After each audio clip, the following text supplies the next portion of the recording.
I am writing this under an appreciable mental strain, since by tonight I shall be no more.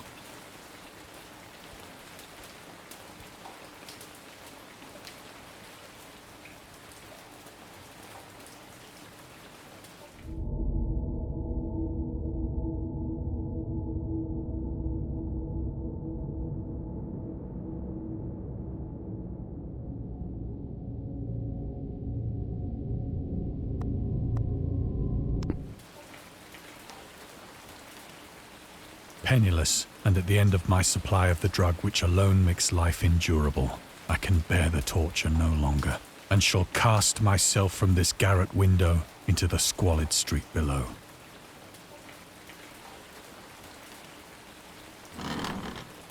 Do not think from my slavery to morphine that I am a weakling or a degenerate. When you have read these hastily scrawled pages, you may guess, though never fully realize, why it is that I must have forgetfulness or death.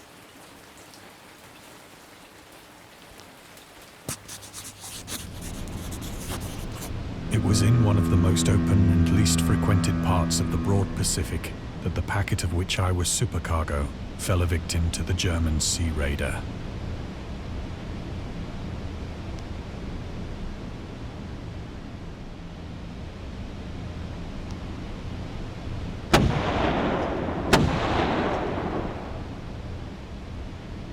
The Great War was then at its very beginning, and the ocean forces of the Hun had not completely sunk to their later degradation. So that our vessel was made a legitimate prize, whilst we of her crew were treated with all the fairness and consideration due us as naval prisoners.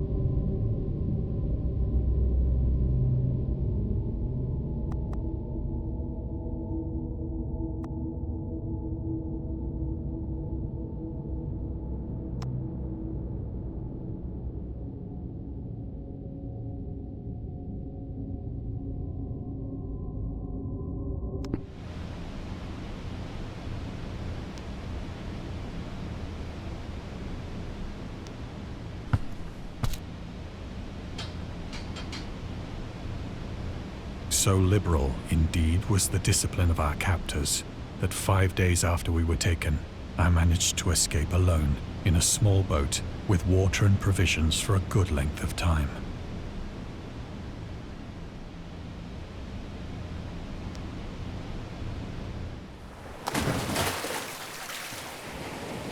When I finally found myself adrift and free, I had but little idea of my surroundings. Never a competent navigator, I could only guess vaguely by the sun and stars that I was somewhat south of the equator. Of the longitude, I knew nothing, and no island or coastline was in sight.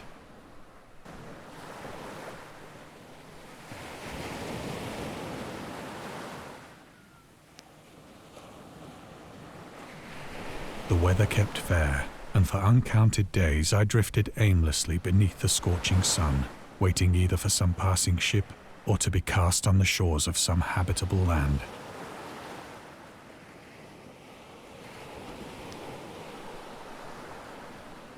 But neither ship nor land appeared, and I began to despair in my solitude upon the heaving vastness of unbroken blue.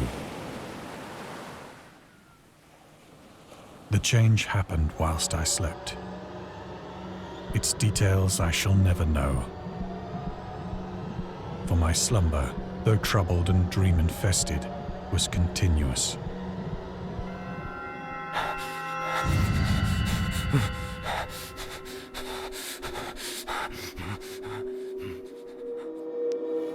When at last I awoke, it was to discover myself half sucked into a slimy expanse of hellish black mire, which extended about me in monotonous undulations as far as I could see. and in which my boat lay grounded some distance away. Though one might well imagine that my first sensation would be of wonder at so prodigious and unexpected a transformation of scenery, I was in reality more horrified than astonished. For there was in the air and in the rotting soil a sinister quality which chilled me to the very core. The region was putrid with the carcasses of decaying fish and of other less describable things which I saw protruding from the nasty mud of the unending plain. Perhaps I should not hope to convey in mere words the unutterable hideousness that can dwell in absolute silence and barren immensity. There was nothing within hearing and nothing in sight save a vast reach of black slime.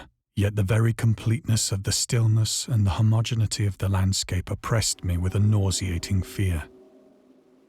The sun was blazing down from a sky which seemed to me almost black in its cloudless cruelty, as though reflecting the inky marsh beneath my feet.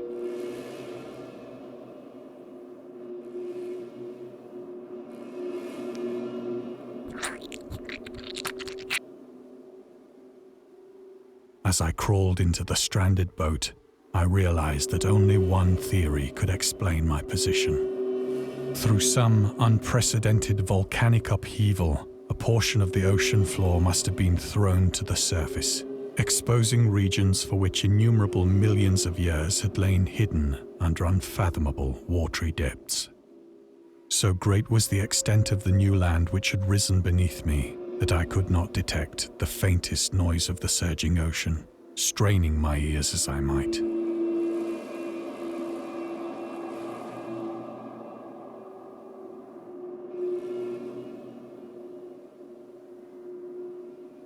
Nor were there any seafowl to prey upon the dead things.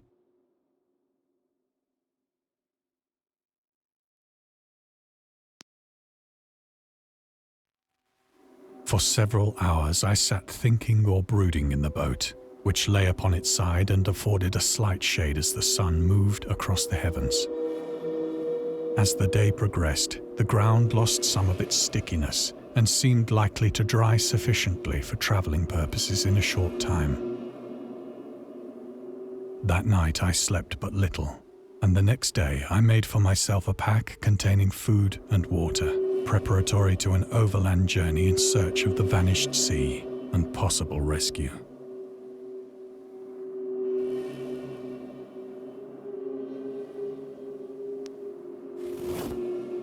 On the third morning, I found the soil dry enough to walk upon with ease. The odor of the fish was maddening, but I was too much concerned with graver things to mind so slight an evil, and set out boldly for an unknown goal.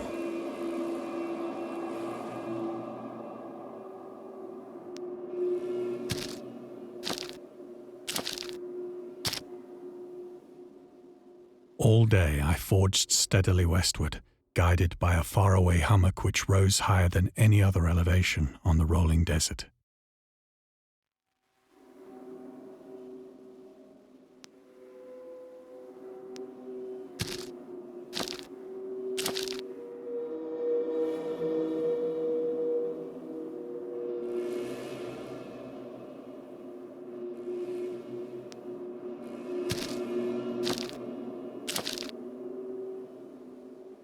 That night, I encamped, and on the following day still travelled toward the hummock, though that object seemed scarcely nearer than when I had first espied it.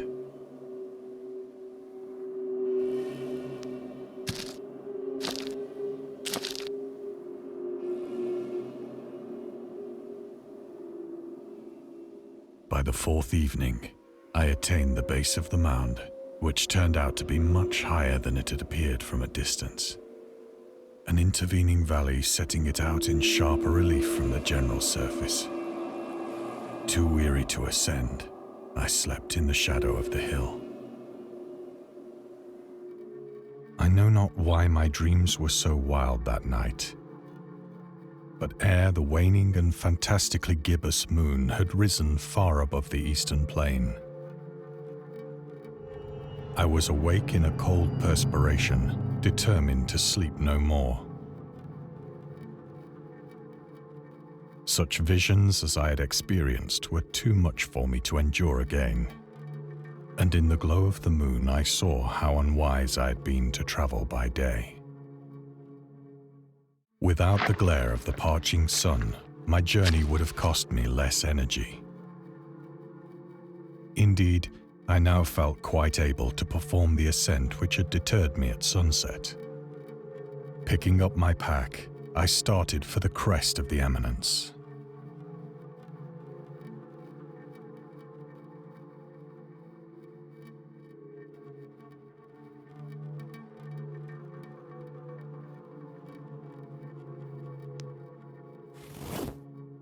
I have said that the unbroken monotony of the rolling plain was a source of vague horror to me. But I think my horror was greater when I gained the summit of the mound and looked down the other side into an immeasurable pit or canyon, whose black recesses the moon had not yet soared high enough to illumine. I felt myself on the edge of the world, peering over the rim into a fathomless chaos of eternal night. Through my terror ran curious reminiscences of Paradise Lost, and of Satan's hideous climb through the unfashioned realms of darkness. As the moon climbed higher in the sky, I began to see that the slopes of the valley were not quite so perpendicular as I had imagined.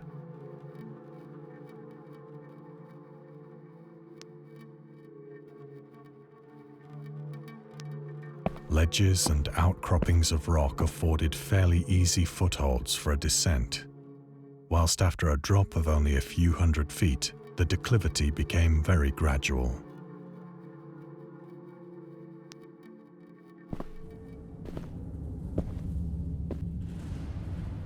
Urged on by an impulse which I cannot definitely analyze, I scrambled with difficulty down the rocks and stood on the gentler slope beneath, gazing into the Stygian deeps where no light had yet penetrated. All at once, my attention was captured by a vast and singular object on the opposite slope, which rose steeply about 100 yards ahead of me. An object that gleamed whitely in the newly bestowed rays of the ascending moon.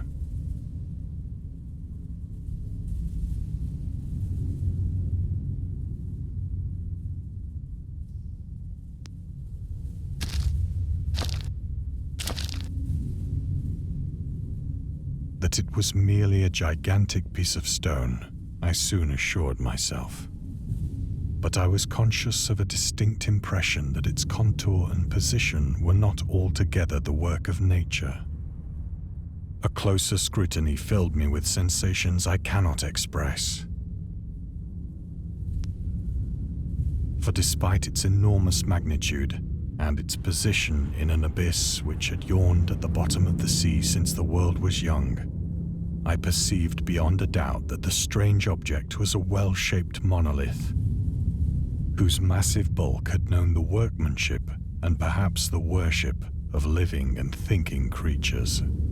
Dazed and frightened, yet not without a certain thrill of the scientist's or archaeologist's delight, I examined my surroundings more closely.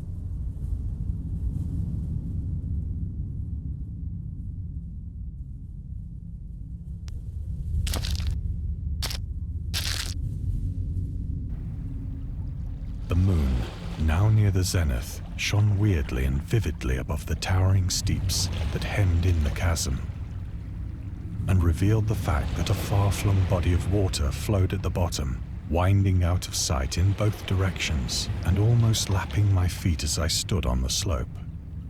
Across the chasm, the wavelets washed the base of the cyclopean monolith, on whose surface I could now trace both inscriptions and crude sculptures.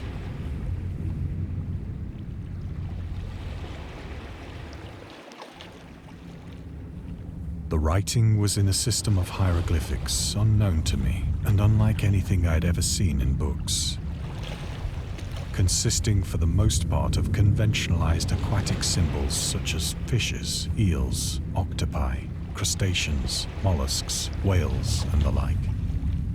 Several characters obviously represented marine things which are unknown to the modern world, but whose decomposing forms I had observed on the ocean-risen plain. It was the pictorial carving, however, that did most to hold me spellbound.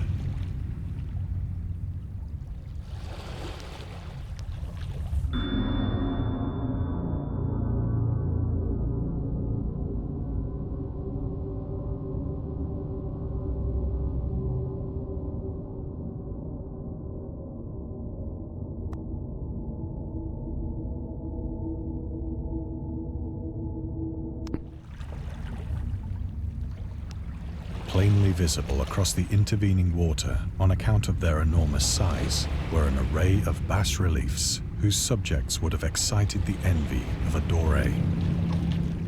I think that these things were supposed to depict men, at least a certain sort of men, though the creatures were shown disporting like fishes in the waters of some marine grotto, or paying homage at some monolithic shrine which appeared to be under the waves as well. Of their faces and forms I dare not speak in detail, for the mere remembrance makes me grow faint. Grotesque beyond the imagination of a Poe or a Bulwer.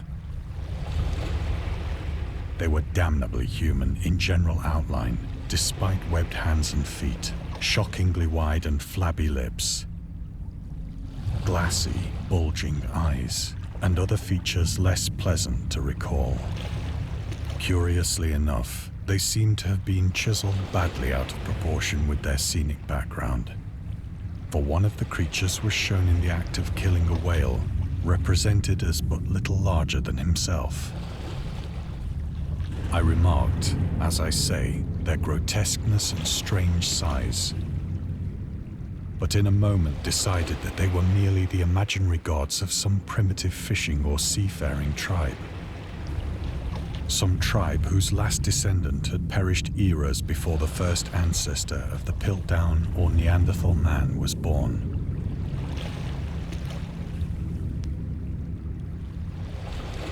Awestruck at this unexpected glimpse into a past beyond the conception of the most daring anthropologist, I stood musing whilst the moon cast queer reflections on the silent channel before me. Then, suddenly, I saw it. With only a slight churning to mark its rise to the surface, the thing slid into view above the dark waters. Vast, Polyphemus-like and loathsome, it darted like a stupendous monster of nightmares to the monolith, about which it flung its gigantic scaly arms, the while it bowed its hideous head and gave vent to certain measured sounds.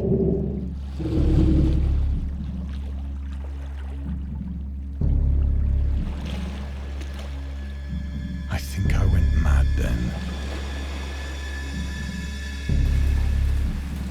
Of my frantic ascent of the slope and cliff, and of my delirious journey back to the stranded boat, I remember little.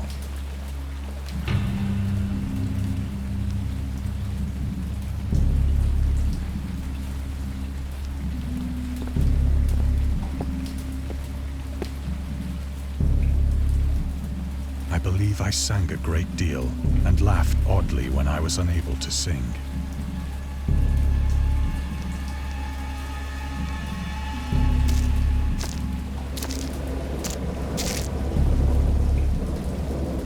I have indistinct recollections of a great storm sometime after I reached the boat.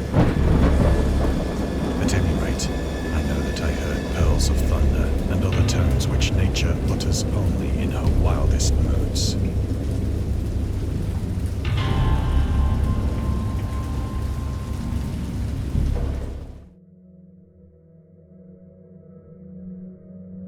When I came out of the shadows, I was in a San Francisco hospital, brought thither by the captain of the American ship which had picked up my boat in mid-ocean.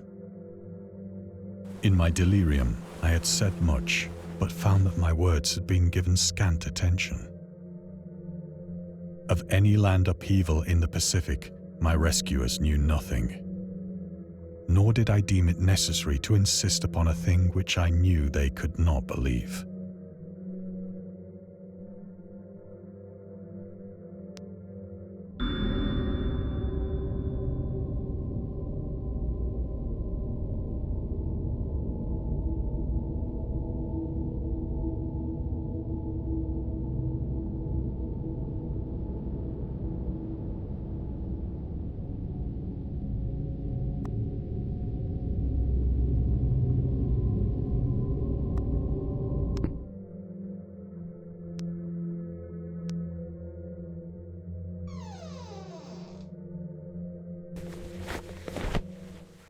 Once I sought out a celebrated ethnologist and amused him with peculiar questions regarding the ancient Philistine legend of Dagon, the fish god.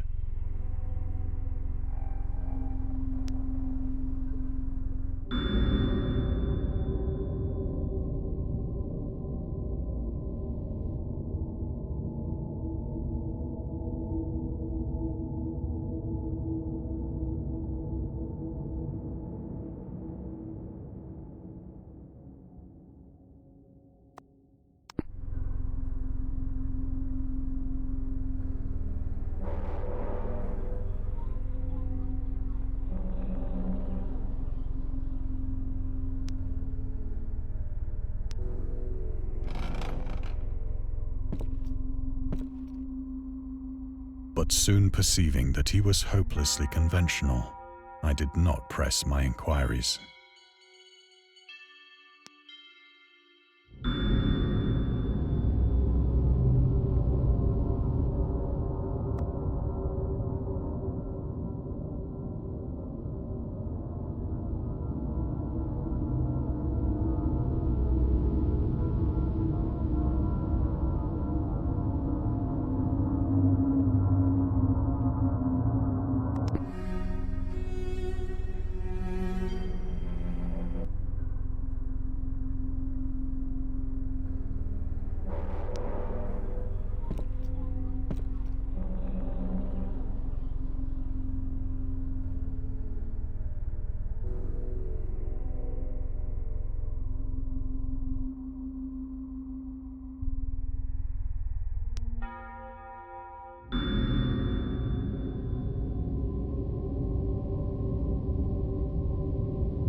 It is at night, especially when the moon is gibbous and waning, that I see the thing. I tried morphine, but the drug has given only transient surcease and has drawn me into its clutches as a hopeless slave. So now I am to end it all, having written a full account for the information or the contemptuous amusement of my fellow men.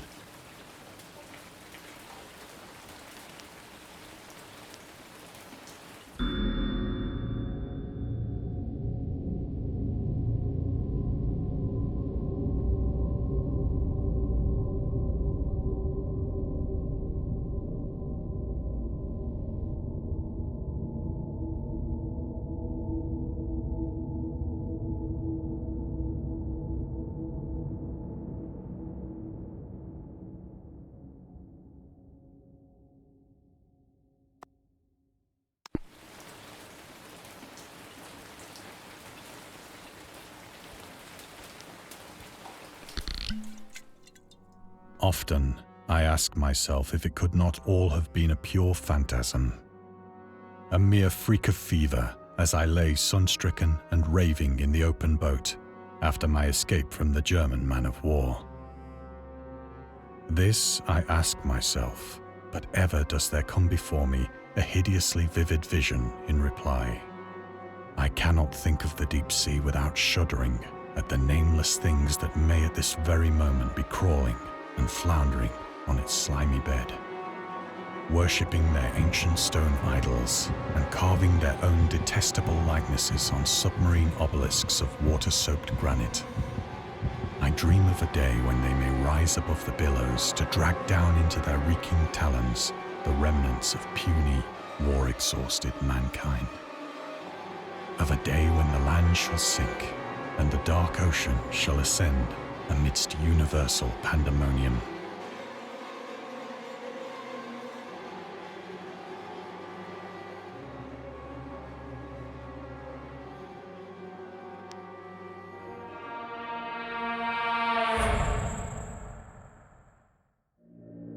The end is near.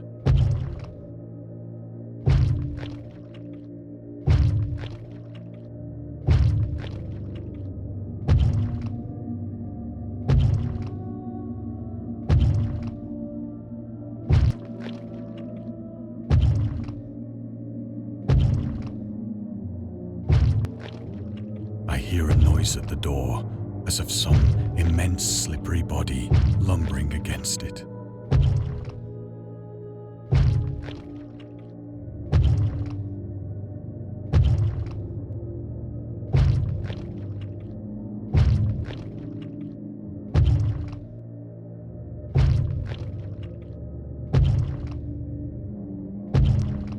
It shall not find me.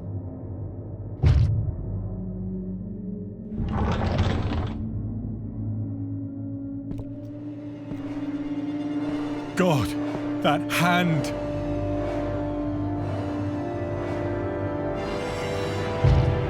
The window! The window!